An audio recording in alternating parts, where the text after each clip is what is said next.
శుక్లాంబరధరం విష్ణుం శశివర్ణం చతుర్భుజం ప్రసన్నవదనం ధ్యాయేత్ సర్వవిఘ్నోపశాంతయే. నారాయణం నమస్కృత్య నరం చైవ నరోత్తమం దేవీం సరస్వతీం వ్యాసం తతో జయముదీరయేత్. ఇప్పటికీ మనం 3 అధ్యాయాలు పూర్తి చేసుకున్నాం. మొదటిది అనుక్రమణిక, రెండోది పర్వ సంగ్రహం, మూడోది పౌష్యపర్వం.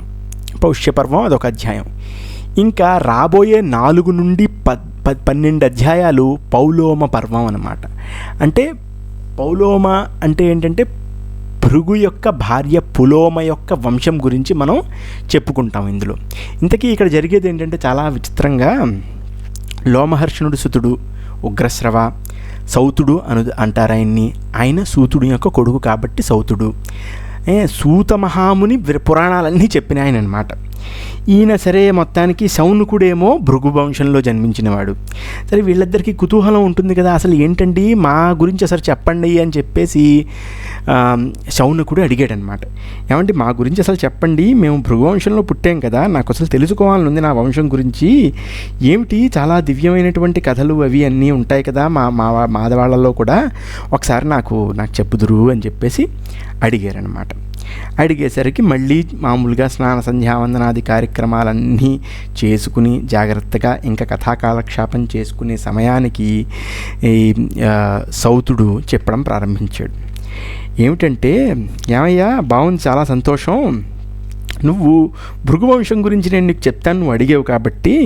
ఇదిగో భృగువంశంలో ఏముంటుంది అంటే, మీ ముత్తాతగారు అంటే మీ ముత్తాతగారు భృగువు ఆయన చాలా గొప్ప వ్యక్తి, ఆయన అంతటి గొప్పవాడు ప్రపంచంలో లేడు. సాక్షాత్తు బ్రహ్మ ద్వారా ఆయన పుట్టాడు. ఆయన యజ్ఞంలో వరుణుడు యజ్ఞంలో పుట్టాడనమాట భృగు. అందుకుని భృగువు సాక్షాత్తు బ్రహ్మదేవుడే పుట్టించాడు కాబట్టి బ్రహ్మే తండ్రి అవ్వచ్చు అనమాట. బ్రహ్మదేవుడు చాలామందిని అలా సృష్టించాడు కాబట్టి భృగువుకి తండ్రి బ్రహ్మ అన్నమాట. భృగువుకి కొడుకైనటువంటి వాడు చ్యవన మహర్షి. ఈ చ్యవన మహర్షికి సుకన్య అనబడే ఒక ఆవిడ ద్వారా ప్రమతి అని చెప్పేసి ఇంకొకతను పుట్టాడు. ప్రమతి ఘృతాచి అనేటువంటి అప్సరస గర్భంలో రురు అని ఇంకో అతను పుట్టాడు. రురు యొక్క పుత్రుడు శునకుడు. శునకుడు ఎలా పుట్టాడు? ప్రమద్వర అనే అటువంటి ఇంకో ఆవిడ దగ్గర రురు ప్రమద్వర ఇద్దరు పెళ్లి చేసుకుంటే పుట్టినతను శునకుడు. ఆ శునకుడు కొడుకు నువ్వయ్యా అని చెప్పేసి ఒక మాట అన్నాడు. ఇంక ఇలా ఒక మాటని, ఇదిగో మీ వంశం చాలా ధర్మాత్ములు, సత్యసంధులు, ఇంద్రియాలన్నింటినీ వశంలో పెట్టుకునేవారు, ఆహార విహారాల్లో చాలా నియమంగా ఉండేటువంటి వాళ్ళు అని చెప్పేస్తే కుదురుతుందా? తపస్వీ చ యశస్వీ చ శ్రుతవాన్ బ్రహ్మ విత్తమ ధార్మిక సత్యవాదీ చ నియతో నియతాశినః అని చెప్పేసి భృగువంశం గురించి చెప్పాడు. అలా టూకీగా చెప్పేస్తే మరి వీళ్ళు కథాకాలక్షేపానికి కూర్చున్నారు, ఎలా కుదురుతుంది అని చెప్పేసి వెంటనే ఈయన అన్నాడు, అలా కాదండి, మీరు ఇలా చెప్పడం కుదరదు. ఇతను భృగు మహర్షి కొడుకు భార్గవుడు. ఈ భార్గవుడు ఎవరు? చ్యవన మహర్షి. అసలు ఆయన చ్యవనుడు అని ఎందుకంటారు అని చెప్పేసి ఒక మాట అన్నాడు. సరేనయ్యా, నువ్వు పూర్తిగా చెప్పమంటున్నావు కదా, నేను చెప్తాను విను అని చెప్పేసి ఈయన చెప్పడం ప్రారంభించాడు. సరే, భృగు మహర్షి భార్య పేరేమిటి అంటే పులోమ అన్నమాట. ఈవిడ చాలా గొప్ప ఆవిడ, చాలా శీలవతి, చాలా మంచి ఆవిడ. పాతివ్రత్యంలో ఈవిడ కంటే గొప్పగా ఎవ్వరూ లేరు. ఈవిడ ఒకానొక సమయంలో పెళ్లి చేసుకున్నారు భృగు మహర్షి, చాలా బాగుంది. ఆవిడ ద్వారా గర్భిణి అయ్యింది. ఈవిడ గర్భిణి అయ్యేసరికి చాలా సంతోషపడిపోతున్నాడు భృగు మహర్షి. ఇంక రేపో మాపో నాకు ఒక కొడుకో కూతురు ఎవరో ఒకళ్ళు పుడతారని చెప్పేసి చాలా సంతోషపడుతున్నాడు. సరే అని చెప్పేసి మామూలుగా కాలక్షేపం చేస్తున్న సమయంలో పొద్దున్నే వెళ్ళి స్నానం సంధ్యావందనాది కార్యక్రమాలన్నీ చేసుకోవడానికి వీళ్ళు నదులకు వెళ్తూ ఉండేవారు కదా ఋషులు. కాబట్టి భృగు మహర్షి కూడా వెళ్ళి ఒక చోటకి వెళ్ళి బాగా మంచి స్నానం అది చేయడానికి వెళ్ళాడు. సరే, వెళ్ళేసరికి ఈ లోపల అక్కడ ఒక రాక్షసుడు బయలుదేరాడు. విచిత్రంగా ఆ రాక్షసుడి పేరు కూడా పులోమ అన్నమాట. అయితే ఇక్కడ ఒక చిన్న కథ వచ్చింది. ఏమిటి అంటే, చిన్నప్పుడు ఈ పులోమ అని చెప్పేసి ఈవిడ ఉండేది కదా, ఈవిడ్ని వీళ్ళ నాన్నగారు ఏమైనా పేచీ పెట్టినప్పుడు గట్రా, ఏడుస్తున్నప్పుడు గట్రా కొంచెం చెప్పేవాడు అనమాట. ఏమిటయ్యా నువ్వు అలా చేస్తే నిన్ను పులోమ అని ఇంకో రాక్షసుడు ఉన్నాడు, వాడికి ఇచ్చేస్తాను, నేను ఏడవకు, పులోమ అనే రాక్షసుడికి ఇచ్చేస్తానని చెప్పేసి అంటూ ఉండేవాడు వాళ్ళ నాన్న. అనేసరికి ఇతను ఏమన్నాడు, ఇతను ఈ పులోమ, విచిత్రంగా ఏమిటంటే అదే ఇంట్లో ఆ పులోమ అనేటువంటి రాక్షసుడు ఉన్నాడు. ఉన్నవాడు కాస్త చూసి, బాబు ఏమిటి పరిస్థితి, నాకు ఇచ్చేస్తాడా ఏకంగా ఆ కూతుర్ని అని చెప్పేసి చాలా కంగారు పడ్డాడు, మంచి ఆనందపడ్డాడు.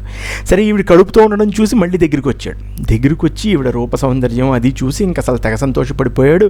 ఇంకేమిటి, నేను ఈవిడిని హరించేస్తాను ఇంకేమిటని చెప్పేసి గొడవ చేయడం ప్రారంభించాడు. మన మనసులో ఇంకా నానా గొడవగాను, ఓహో ఎంత అందంగా ఉంది, ఎంత బాగుంది అని చెప్పేసి పులోమ వెనకాల పడ్డం ప్రారంభించాడు. ఇంకెలాగోలా హరిద్దాం, మామూలుగా మనకు రావణాసురుడి టెంప్లెట్ ఉంది కదా, అలా వెళ్దామని చెప్పేసి ప్రారంభించి ఈయన రూపం దాల్చి ఈవిడి దగ్గరికి వెళ్తే అభ్యాగతుడు కదా అని చెప్పేసి ఈవిడ కాస్త ఆయనకి మంచి పళ్ళు ఫలాలు ఇచ్చి కూర్చోపెట్టింది. భృగు మహర్షి గారు వస్తారండి, కంగారు పడకండి అని చెప్పేసి ఒక మాట అంది. అనేసరికి ఇతను మాట్లాడకుండా ఉండకుండా ఈవిడేదో కాస్త అటు ఇటు వెళ్ళినప్పుడు వెంటనే అక్కడ ఉన్నటువంటి అగ్నితో మాట్లాడడం ప్రారంభించాడు. అగ్నితో మాట్లాడి ఏమన్నాడంటే, ఇదిగో అగ్ని, వీళ్ళ నాన్నగారు అంటే పులోమ గారి నాన్నగారు నాకు ఎప్పుడో ఈవిడిని ఇచ్చేసి ఇప్పుడు భృగు మహారాజుకు కట్టపెడతాడా? అసలు ఏమిటా పని? చిన్నప్పుడు అంటూ ఉండేవాడు కదా, పులోమ అనే రాక్షసుడికి ఇచ్చేస్తానని చెప్పేసి. మరి నాకు పులోమని నేను పెళ్లి చేసుకోవాలి కదా, మా ఇద్దరు పేర్లు కూడా కలిసే కదా, అసలు ఇదేమన్నా బాగుందా అని చెప్పేసి అగ్నిని అడిగాడు. నువ్వు దేవతల యొక్క ముఖానివి, నువ్వు మాత్రం అబద్ధం ఆడకూడదు, నేను చెప్పింది పూర్తిగా విను. ఈ అమ్మాయిని నేనే పెళ్లి చేసుకోవాలి, నాకు ఎప్పుడో ఇచ్చేశాడు, మళ్ళీ ఈ కబుర్లు ఏమిటి, భృగు మహర్షి ఎక్కడి నుంచి వచ్చాడు ఇందులో అని చెప్పేసి గట్టిగా హడావిడి చేశాడనమాట. హడావిడి చేసేసరికి ఈ అగ్నిదేవుడు ఏమిటి అంటే చాలా గొప్పవాడనమాట.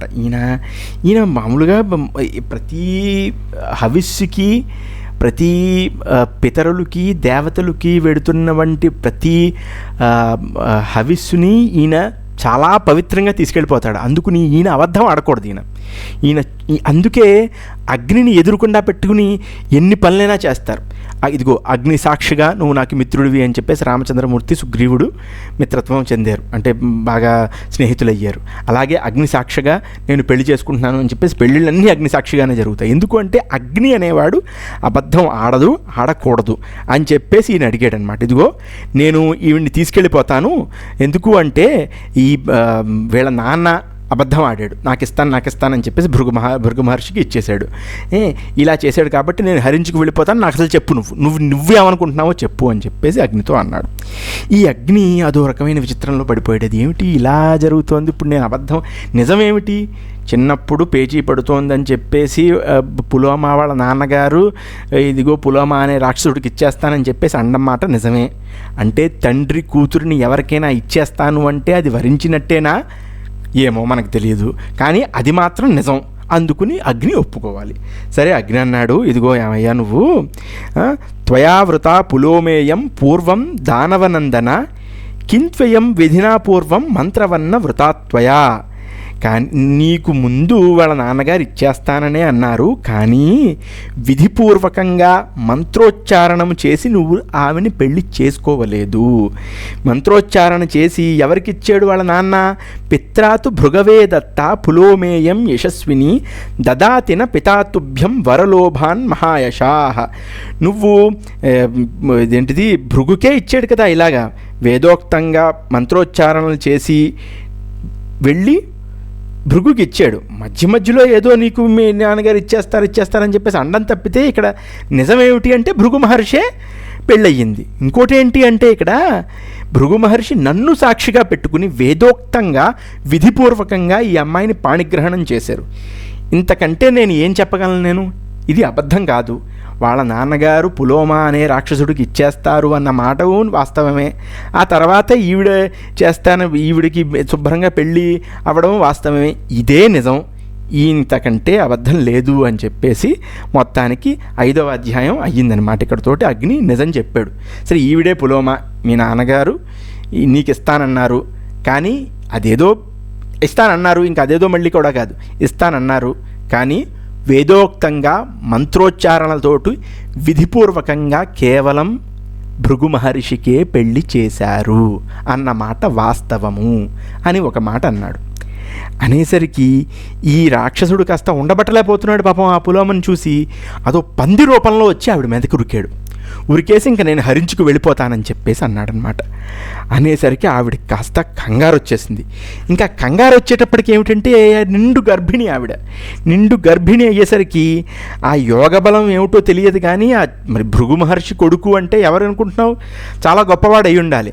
ఇంకా ఆ యోగ బలం అనుకోండి ఏదనుకోండి మహా తేజస్సుతోటి పుట్టినటువంటి అతను ఉదరం నుంచి చ్యుతమయ్యి వచ్చాడనమాట. ఉదరచ్యుతుడయ్యి వచ్చాడు బయటికి.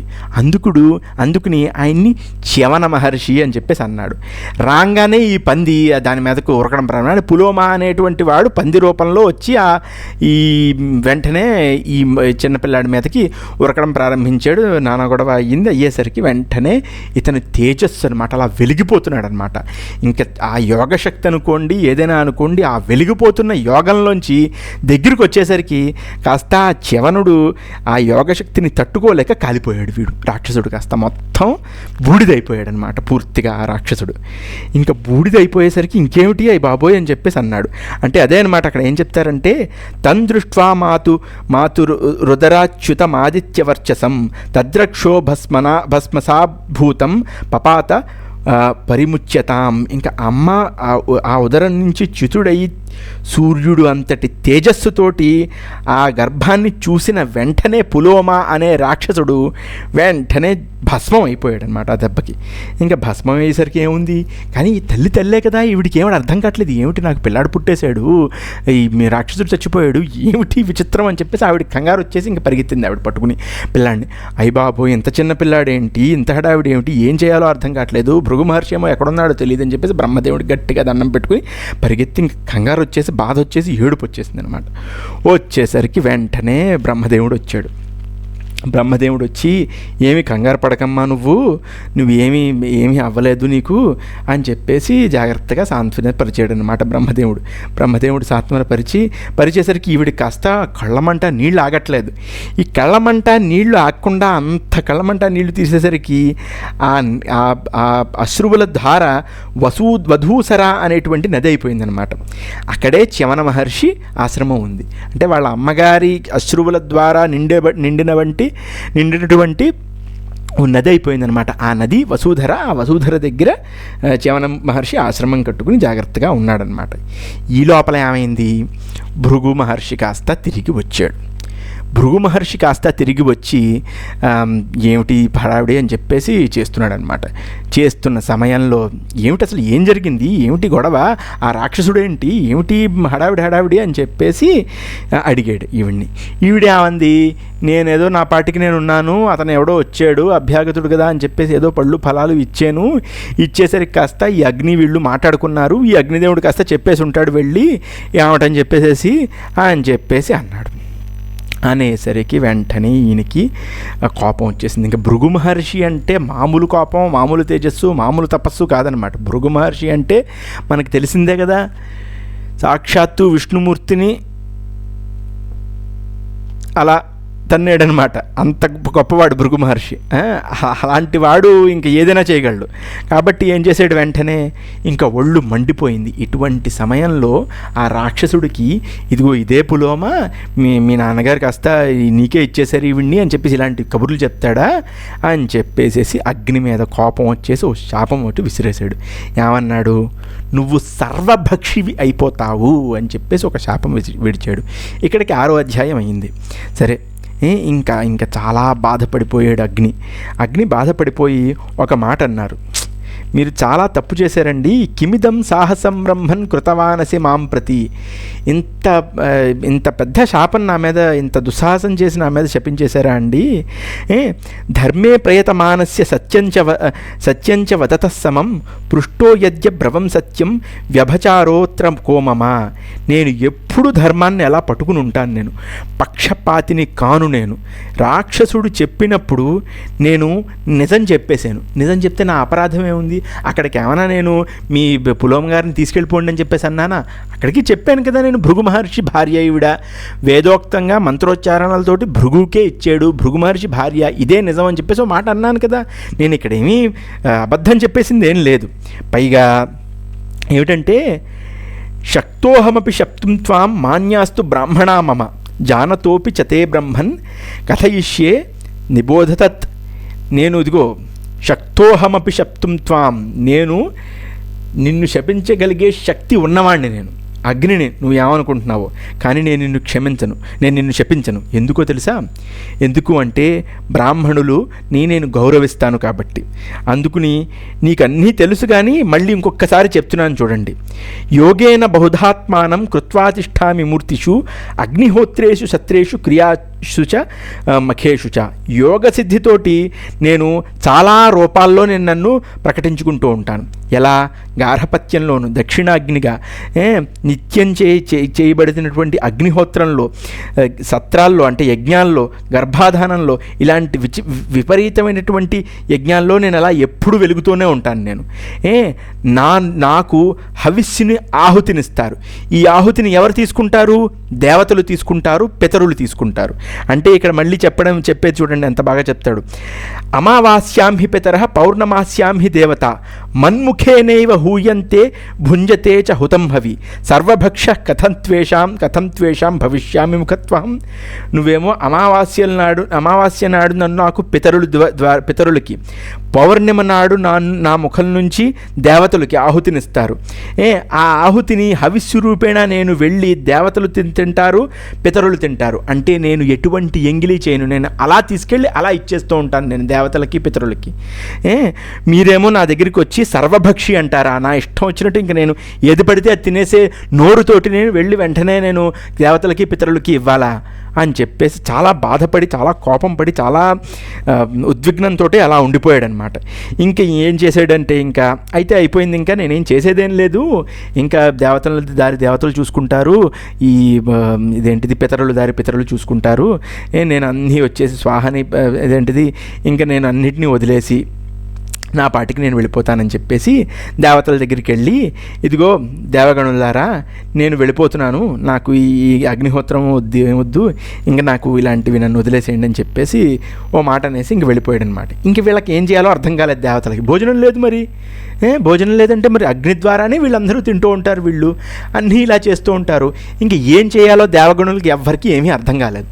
అర్థం కాకపోయేసరికి చాలా బాధగా ఉన్నాడు, చాలా ఉద్విగ్నంతో ఉన్నాడు. అసలు ఏం చేయాలో అర్థం కావట్లేదు అని చెప్పేసి అనుకుంటే ఎవరో మొత్తానికి బ్రహ్మదేవుడి దగ్గరికి వెళ్ళారు, మొత్తానికి ప్రారంభించారు. అన్ని ఇంక ఏదైనా ఉపద్రవం వచ్చిందంటే బ్రహ్మదేవుడి దగ్గరికి పరిగెడతారు దేవతలందరూ.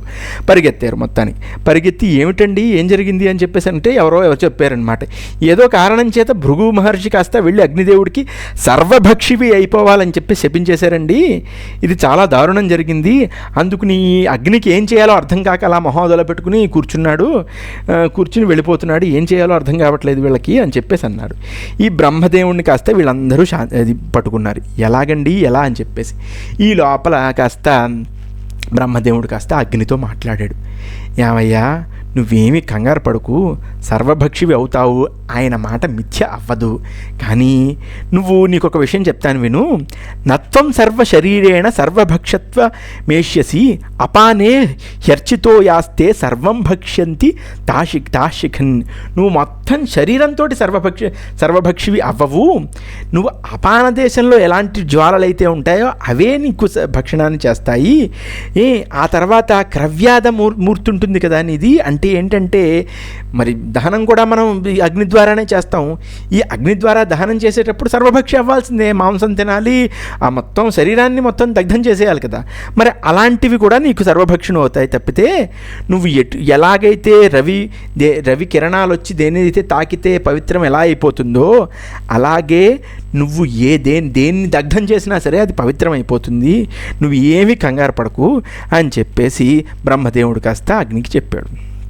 చెప్పేసరికి అగ్నిదేవుడు చాలా సంతోషం, ఇంకా నేను ఇలా అని చెప్పేసి చాలా సంతోషపడ్డాడనమాట. ఇలా సంతోషపడేసరికి ఇంకా ఋషులు మునులు అందరూ సంతోషపడి ఇంకా అగ్ని మళ్ళీ మంచి దేదీప్యమానంగా వెలగడం ప్రారంభించాడు అనమాట. ఏవం స భగవాన్ శాపం లేభేగ్నిర్భృగుతః పురా ఏవమేష పురావృత్త ఇతిహాసోగ్ని శాపజ పులోమ్నశ్చ వినాశోయం చ్యవనస్య చ సంభవ. ఇంత ఉపద్రవం చేస్తే, ఇంత గొడవ జరిగితే చ్యవనుడు పుట్టాడయ్యా అని చెప్పేసి అగ్నికేమో భృగు మహర్షి శపించాడు. ఈ ఇది ఒక పెద్ద ఇతిహాసం, ఇలా పులోమ రాక్షసుడు ఇలా పోడిన తర్వాత చ్యవనుడు ఇలా పుట్టాడు అని చెప్పేసి 7వ అధ్యాయాన్ని పూర్తి చేసాడు ఈయన. పూర్తి చేసిన తర్వాత ఇంకా భృగు మహర్షి పుట్టాడు, చ్యవనుడు పుట్టాడు, భార్గవుడు అయినటువంటి చ్యవనుడు పుట్టాడు. చ్యవనుడికి మళ్ళీ ఎవరు పుట్టారు? సుకన్యాచ్యవనం తథా కదా. అందుకుని సుకన్యకి ఇంకో పుత్రుడు పుట్టాడు. ఎవరు? అతని పేరు ప్రమతి వెళ్ళి ఘృతాచి అనేటువంటి అప్సరసని పెళ్లి చేసుకున్నాడు. అయితే ఉంటే మొత్తానికి అతని గర్భం ద్వారా రురు అనేటువంటి ఋషి పుట్టాడనమాట. ఈ రురు వెళ్ళి ప్రమద్వర అనేటువంటి ఆవిడ్ని పెళ్లి చేసుకున్నాడు. హాయిగా ఇప్పుడు ఈయన మంచి తిరుగుతున్నాడు. ప్రమతి వెళ్ళి ఘృతాచితో తిరుగుతున్నాడు. తర్వాత మంచి రురువు పుట్టేశాడు. రురువు పుట్టేసిన తర్వాత రురువు కాస్త పెద్దవాడయ్యాడనమాట. ఈ రురు మహర్షి ప్రమద్వర అనేటువంటి ఆవిడ్ని పెళ్లి చేసుకుని శునకుడిని పుట్టించాడు. మొత్తానికి శునకుడు పుట్టాడు. ఈ శునకుడు కొడుకండి మీరు, అందుకే మీరు సౌనకులు అయ్యారు అని చెప్పేసి ఉగ్రశ్రవ గారు సౌనకుడి గురించి బాబు మీ కథ అని చెప్పేసి చెప్పాడనమాట. ఇప్పుడు నేను మీకు రురు మహారాజు గురించి చెప్తాను, రురు మహర్షి గురించి చెప్తాను, మీరు జాగ్రత్తగా వినండి అని చెప్పేసి ఒక మాట అనడం ప్రారంభించాడు ఉగ్రశ్రవ గారు. సరే, మొత్తానికి చాలా బాగుంది, అంతా బాగా జరుగుతోంది, రురు మహర్షి బాగా తిరుగుతున్నాడు, చాలా బాగుంది. ఈ పూర్వకాలంలో ఏమిటంటే స్థూలకేశుడు అనేటువంటి ఒక ఋషి ఉండేవాడు అనమాట. ఈ స్థూలకేశుడు ఏంటంటే చాలా హాయిగా ఉండేది, ఆయనకు పెద్ద ఆశ్రమం ఉండేది, చాలా జాగ్రత్తగా ఉండేవారు, అందరు ప్రాణులు అందరూ ఆయనతో చక్కగా ఉండేవారు, బాగుండేది. ఈ సమయంలో ఏంటంటే ఈ గంధర్వులకి అప్సరలకి ఏదో నడుస్తూ ఉంటుంది కదా. విశ్వావసు అనేటువంటి గంధర్వరాజు వెళ్ళి మేనకతో తిరిగేడు కొన్నాళ్ళు. మేనక గర్భంలోంచి ఓ సంతానం పుట్టింది. ఆ సంతానం పేరు ఏమిటి అంటే ప్రమద్వర అని పెట్టడం ప్రారంభించాడు. ఇప్పుడు ఏం జరిగిందంటే ఇక్కడ ఈ మేనక వీళ్ళందరూ రోజులోస్తూ ఉత్సృజ్య చైవతం గర్భం నద్యాస్తీరే జగామస అప్సరా మేనకా బ్రహ్మన్ నిర్దయ నిరపత్రప. ఇలా ఏంటంటే మొత్తం మేనక విశ్వావసుతో తిరిగి మొత్తానికి ఒక పిల్లని కానీ అలా వదిలేసి వెళ్ళిపోయేసరికి పాపం స్థూలకేశుడు కాస్త కనిపించింది. ఈ కన్య కనిపించేసరికి చాలా బాధపడిపోయాడు. మొత్తానికి ఎత్తుకున్నాడు దాన్ని, చాలా అందంగా ఉంది, ఎంత అందంగా ఉంది ఏంటని చెప్పేసి అనుకున్నాడు. ఆవిడ్ని తీసుకున్నాడు, ఆవిడ్ని పెంచడం ప్రారంభించాడు. చక్కగా పెంచడం ప్రారంభించేది, జాతకర్మ అది చేశాడు, సంస్కారంగా అన్నీ మొత్తం పనులన్నీ చేశాడు అంతా అని చెప్పేసింది. మొత్తానికి ఇదేమిటంటే ప్రమదాభ్యో వరాసాతు సత్వరూప గుణాన్విత తతః ప్రమద్వరేస్తస్య నామచక్రే మహాన్ ఋషి. ఆ గొప్ప అందంగా ఉంది, మంచి అన్ని గుణాలతో సంబంధమైనటువంటి ఉంది. మొత్తం సమస్త ప్రమదలు అంటే సమస్త అందమైనటువంటి స్త్రీల్లో చాలా అందరికంటే అందంగా తయారైంది. అందుకని ఆవిడ పేరు కాస్త ప్రమద్వర అని చెప్పేసి పెట్టాడు. సరే, ప్రమద్వర అలా మామూలుగా ఋషి ఆశ్రమంలో తిరుగుతోంది. ఈ లోపల రురువు కాస్త కొంచెం మంచి యవ్వనంలోకి వచ్చాడు, మంచి తిరుగుతున్నాడు, అటు ఇటు తిరుగుతున్నాడు, చాలా బాగుందని చెప్పేసి అనుకున్నాడు. వెళ్ళి కాస్త ప్రమద్వరని చూశాడు. ఇంకా ప్రమద్వరని చూసింగానే రురువుకి వెంటనే ప్రమద్వర గారిని పెళ్లి చేసుకుందాం అని చెప్పేసి అనిపించి సరే అని చెప్పేసి స్థూలకేశుడి దగ్గరికి వెళ్ళి ఆవండి ఇది పరిస్థితి అని చెప్పేసి వెళ్ళి స్థూలకేశుడి దగ్గర వాళ్ళ నాన్నని పంపించాడు. ప్రమతి గారు వెళ్ళారు స్థూలకేశుడి గారి దగ్గరికి. వెళ్ళి ఆవండి ఇదండి పరిస్థితి, మీ అమ్మాయిని మా అబ్బాయి పెళ్లి చేసుకుందాం అనుకుంటున్నాడు అని చెప్పేసి అంటే అంతా బాగుంది, ఏమీ ఇబ్బంది లేదు, చక్కగా ఉండొచ్చు అని చెప్పేసి వెంటనే కాస్త ఉత్తర ఫాల్గుని నక్షత్రంలో పెళ్లి చేద్దామని చెప్పేసి ఓ ముహూర్తం దగ్గర పెట్టారు. సరే, ముహూర్తం దగ్గరికి వచ్చింది. ఈ అమ్మాయి కాస్త చాలా తిరుగుతోంది, మొత్తం ఊరికే ఇలా అటు ఇటు పెద్ద పెద్ద వనాల్లో తిరుగుతోంది, ఉద్యానాల్లో తిరుగుతోంది. తిరుగుతున్న సమయంలో ఏం జరిగింది అంటే ఇక్కడ కాస్త ఏమిటో మొత్తానికి కర్మ అనుకోండి, కాలధర్మం అనుకోండి, ఏదైనా అనుకోండి, వెంటనే ఒక పాము కాస్త వెళ్ళి ఈవిడ్ని కరిచిందనమాట. ఆ వనంలో కరిచేసరికి ఆవిడ కాస్త అక్కడే పడిపోయింది. పడిపోయి చాలా అదైపోయింది. ఇంకా మొత్తం ప్రాణాలు విడిచిపెట్టేసింది అనమాట. ఇంకా ప్రాణశూన్యుడు అయినటువంటి ఆవిడ్ని చూసి ఇంకా రురు మహర్షి చాలా బాధపడిపోయి అయ్యయ్యయ్యో అని చెప్పేసి చాలా బాధపడిపోయాడు అనమాట. బాధపడిపోయి అయ్యో నేను ఇలా పెళ్లి చేసుకుందాం అనుకున్నాను అని చెప్పేసి ఇంక మిగతా వాళ్ళు కూడా వచ్చారు. తతస్సర్వే ద్విజవరా సమాజిగ్ను కృపాన్వితా స్వస్త్యస్త్రేయో మహాజాను కుశిక శంఖమేఖల ఉద్దాలక కఠశ్చైవ శ్వేతశ్చైవ మహాయశా భరద్వాజ కౌణకుత్స్య ఆర్షిర్నేషోథ గౌతమ ప్రమతి సహపుత్రేణ తథాన్యే వనవాసిక. ఆ తర్వాత స్వస్యాస్త్రేయ మహాజాను కుశిక శంఖమేఖలుడు ఉద్దాలకుడు అంటే మనం ఆరుని గురించి చెప్పుకున్నాం కదా, కఠుడు మహాయశస్వి అయినటువంటి శ్వేతుడు, భరద్వాజుడు, కౌణకుత్స్యుడు, అరిష్టిషేణుడు, గౌతముడు, తర్వాత అతని పుత్రుడితో కలిసి రురువుతో కలిసి ప్రమతి, వీళ్ళందరూ వచ్చి చాలా బాధపడిపోయారు. అయ్యయ్యయ్యో ఎంత ఘోరం జరిగిపోయింది అని చెప్పేసి ఆవిడ అలా బాధపడుతూ ఉండిపోయారనమాట. అనేసరికి ఇంక ఈవిడ్ని పాము కరిచిన ఈవిడ ప్రాణశూన్యంగా చూసి రురువు కూడా చాలా బాధపడిపోయాడు. చాలా బాధపడిపోయి అయ్యయ్యో ఎంత ఘోరం జరిగిపోయిందిరా ఇది, అయ్యయ్యో పెళ్లి చేసుకుందాం అనుకున్నానే ఇలా అయిపోయింది, ఏమిటి పరిస్థితి అని చెప్పేసి ఇక్కడతో 8వ అధ్యాయం పూర్తయింది. 8వ అధ్యాయం అనమాట. అయిన తర్వాత మొత్తానికి వీళ్ళందరూ ఇంక చాలా బాధపడుతున్నారు. ఇంకా రురువు కాస్త ఇంక అసలు మొత్తం జీవితం మీద ఆశలు వదిలేసుకున్నాడు. నేను ఇప్పటిదాకా నేను ఒక అమ్మాయిని కూడా తలెత్తి చూడలేదు, ఎంతో ఇంద్రియాలపైన సంయమనంగా భావించాను, అలాంటి దృఢపూర్వకంగా నేను బ్రహ్మచర్యం పాలించినా సరే నాకు ఇలా అయిపోయిందా అని చెప్పేసి బాధపడ్డాడు. ఇలా నిజంగా కనుక అయితే కనుక ఆవిడ లేచిపోవాలని చెప్పేసి అన్నాడు, వెంటనే బతికి బయటపడాలని చెప్పేసి అన్నాడు. అనేసరికి చాలా బాధపడిపోయి ఇంక అసలు ఏం చేయాలో అర్థం కాక మొహోదలో పెట్టేసుకున్నాడు. ఈ లోపల ఏం జరిగింది, విచిత్రంగా అక్కడే పెద్ద దేవదూతుడు ఒకడు వచ్చాడనమాట. ఈ దేవదూతుడు వచ్చి అన్నాడు, ఏమయ్యా రురు చాలా బాగుందయ్యా, నువ్వు ఇలా అయిపోయింది పరిస్థితి, చాలా బాధగా ఉంది, నువ్వు అలా ఏడుస్తున్నావు, సరిపోయింది, నాకు ఒక ఉపాయం ఉంది, నేను నీకు చెప్తాను, నువ్వు చెయ్యాలని చెప్పేసి అన్నాడు. అనేసరికి రురువు కాస్త సరే వెంటనే అయ్యో ఇంకేమిటి, అది ఏదో ఒకటి ఉంది కదా, ఇంక పోయిన వాళ్ళు తిరిగి రారు అని చెప్పేసి నమ్మకం ఉండి ఏదో ఉపాయం ఉంది అనేసరికి ఆయనకు మంచి ఉత్సాహం కలిగింది. ఏమిటి చెప్పు, నేను ఏం చేయమంటే అది చేస్తానని చెప్పేసి ఒక మాట అన్నాడు. అనేసరికి దేవదూతుడు అన్నాడు, నువ్వు నీ ఆయుష్లో అర్ధాయుష్ ఈ అమ్మాయి ప్రమద్వరకు ఇచ్చేసేవు అంటే నేను వెళ్ళి యముడితో మాట్లాడతాను, ధర్మరాజుతో మాట్లాడి నీకు ఎలాగో అలాగా ఆ కార్యక్రమం చూస్తాను అని చెప్పేసి అన్నాడు. అనేసరికి వెంటనే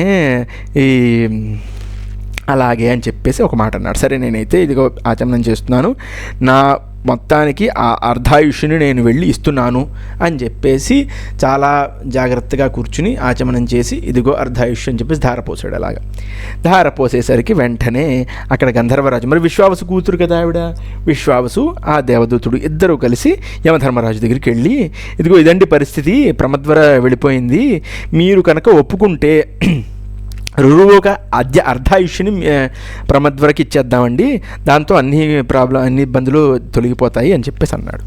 అనేసరికి చాలా సంతోషం, అయ్యా అతనికి ఇబ్బంది లేకపోతే నాకేమిటి ఇబ్బంది, నాకు లెక్క తేలాలి అంతేగాని వీటి గురించి నేను పెద్ద ఆలోచించను, సరే లేవని చెప్పండి, లేచిందని చెప్పేసి అంటే వెంటనే ప్రమద్వర కాస్త లేచింది. లేచి కూర్చున్నవాడు కాస్త వెళ్ళి రురువుని పెళ్లి చేసుకుంది. చక్కగా రురువుని పెళ్లి చేసుకుంది, చాలా సంతోషంగా ఉన్నాడు, అంతా బాగానే ఉంది అని చెప్పేసి అన్నాడు.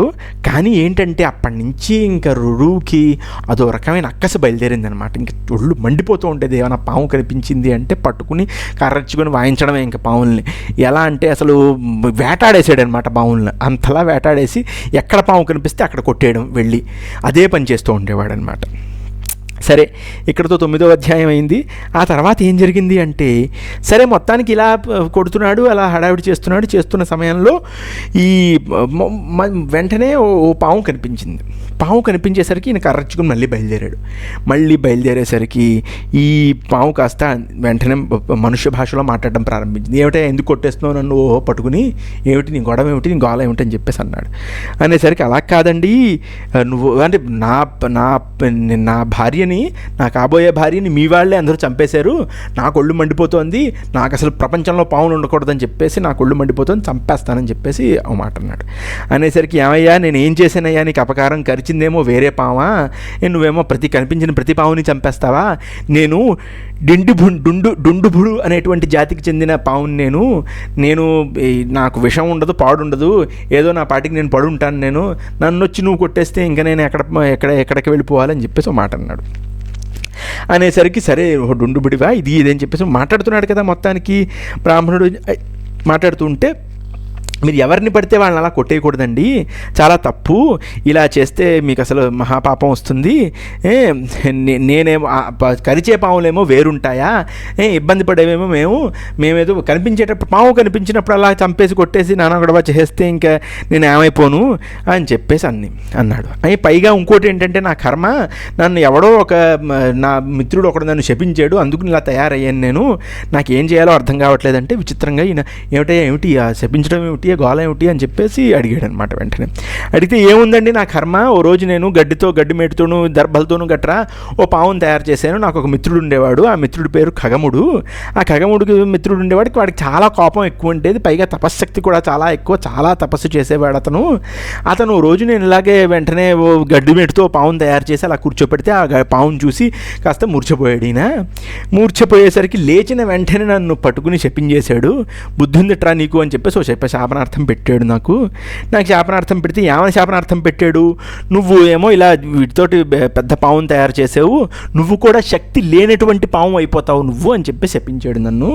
శపించిన తర్వాత నేను వెంటనే బాబు క్షమించండి, ఏదో తప్పు అయిపోయిందని చెప్పేసి వెంటనే దండం పెట్టాను.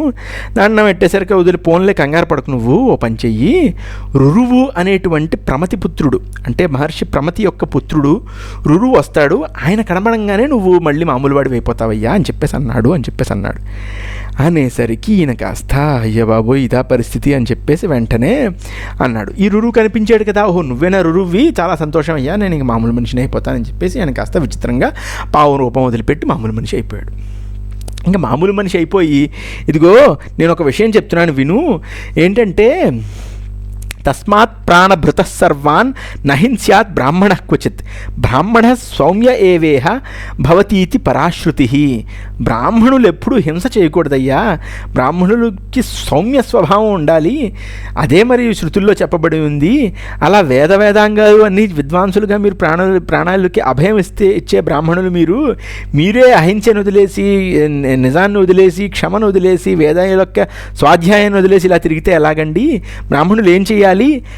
వేదాంగ విన్నామ సర్వభూత భయప్రద, అహింసా సత్యవచనం క్షమాచేతి వినిశ్చితం, బ్రాహ్మణస్య పరోధర్మో వేదానాం ధారణాపి చ, క్షత్రియస్య యో ధర్మ సహినేష్యేత వైతవా అని చెప్పేసి అన్నాడనమాట. ఏమన్నాడంటే, ఇదిగో వేదాంగాలు మంచి అభయం ఇచ్చే, మీరు మంచి అహింస వేదాలు ఇవన్నీ చదువుకుని జాగ్రత్తగా ఉండాలి, కానీ మీరు క్షత్రియ ధర్మాన్ని పాలిస్తానంటారు ఏంటండి, అసలు ఏదైనా బాగుందా అని చెప్పేసి అన్నాడు. పైగా ఇంకో మాట వినండి, ఈ క్షత్రియులు కూడా ఇలాంటి పనులే చేస్తున్నారు. ఈ జన్మేజయుడు వెళ్ళి సర్పాలన్నింటినీ మొత్తం పెద్ద యజ్ఞం చేశాడు, ఏమైపోయింది చూశారు కదా, మొత్తం అందరూ వెళ్ళిపోయారు, సర్పాలన్నింటినీ చంపేశాడు వెళ్ళి, అసలు ఇది ఏమైనా బాగుందా? ఈ మధ్యలో ఆస్తికుడు వచ్చాడు కాబట్టి ఏదో మిగిలిన పావులు కూడా బతికేయి, లేదంటే నానా గొడవ అయిపోయేదని చెప్పేసి అంతర్ధానం అయిపోయాడు. అంతర్ధానం అయిపోయేసరికి ఈ రురువు కాస్త వెతికాడు అనమాట, వీడిని ఏమిట్రా ఏదో చెప్తున్నాడు వీడు అని చెప్పేసి ఒక మాట అన్నాడు. అనేసిన తర్వాత మీరేం కంగారు పడకండి, వెళ్ళి మీ నాన్నగారిని కనుక్కో అని చెప్పేసి చెప్తారని చెప్పాడు. చెప్పి అంతర్ధానం అయిపోతే ఈ మాట అనేసరికి మళ్ళీ వెనకాల పరిగెత్తాడు రురువు. పరిగెత్తి అలా వెతికి మళ్ళీ మూర్చిపోయి సరే లేచి మొత్తానికి వెళ్ళి వాళ్ళ నాన్నగారి దగ్గర, ఏంటండి పరిస్థితి, ఆస్తికుడు ఏంటి, గొడవ ఏమిటి, ఏం జరిగింది అసలు నాకు చెప్పచ్చు కదా అని చెప్పేసి ఒక మాట అన్నాడు. అనేసరికి వెంటనే ఇక్కడతోటి మనకి ఆస్తిక పర్వం ప్రారంభం అవుతుందన్నమాట. అంటే ఇక్కడతో మనకి 4 పర్వాలు పూర్తయ్యాయి. అంటే ఏమేమి పూర్తయ్యాయి మనకి 4 పర్వాలు? అనుక్రమణికా పర్వము, పర్వసంగ్రహ పర్వము, పౌష్య పర్వము, ఆ తర్వాత పౌలోమ పర్వము ఇక్కడతో పూర్తయిందనమాట. ఇంక నుంచి మనకి ఆస్తిక పర్వం ప్రారంభమవుతుంది. ఇవన్నీ ఆది పర్వంలో భాగాలన్నమాట. మీకు ఇంకొక విషయం చెప్తాను నేను. ఏడిరా అర్జునుడు, ఏడిరా భీముడు, ఏడిరా ధర్మరాజు, ఎక్కడ దుర్యోధనుడు, ఎక్కడ శకుని అని చెప్పేసి మీరు అనుకుంటూ ఉండొచ్చు. ఇప్పట్లో వాళ్ళు రారు, ఇంకో 100 అధ్యాయాల వరకు వాళ్ళు రారు. మీకు అందుకని నేను ఈ ముక్క చెప్తున్నాను. ఈ టీవీ సీరియల్స్లోనూ గట్రా వెంటనే అర్జునుడు పుట్టేశాడు, వెంటనే భీష్ముడు పుట్టేశాడు, వెంటనే ద్రోణుడు వచ్చేసాడు, ఇవన్నీ ఇలా కనిపిస్తూ ఉంటాయి. అందుకని మహాభారతం చాలా పెద్దది. ఇందులో చాలా విషయాలు ఉంటాయి. అసలు విషయంలోకి రావాలి అంటే చాలా సమయం పడుతుంది. అందుకని మీరు కాస్త ఓపిక పట్టాలన్నమాట. ఇందులో మళ్ళీ ఈ కథలన్నీ ఉంటాయి చూసారా, చాలా గొప్ప కథలు, చాలా బాగుంటాయి మీకు నచ్చితే కనుక. అందుకని ఈ విషయం నేను చెప్తున్నాను. సరే, ఇక్కడితోటి ఇత్యార్షే ఇతి శ్రీ మహాభారతే ఆదిపర్వణి పౌలోమ పర్వణి సర్పసత్ర ప్రస్తావనాయాం 12 ఇక్కడతో 12 అధ్యాయాలు పూర్తయ్యాయి. స్వస్తి ప్రజాభ్య పరిపాలయంతాం న్యాయేణ మార్గేణ మహిమహేషాః గోబ్రాహ్మణేభ్య శుభమస్తు నిత్యం లోకాః సమస్తాః సుఖినో భవంతు. మీకు అందరికీ మంచి పురోగతి రావాలని భగవంతుని కోరుకుంటున్నాను.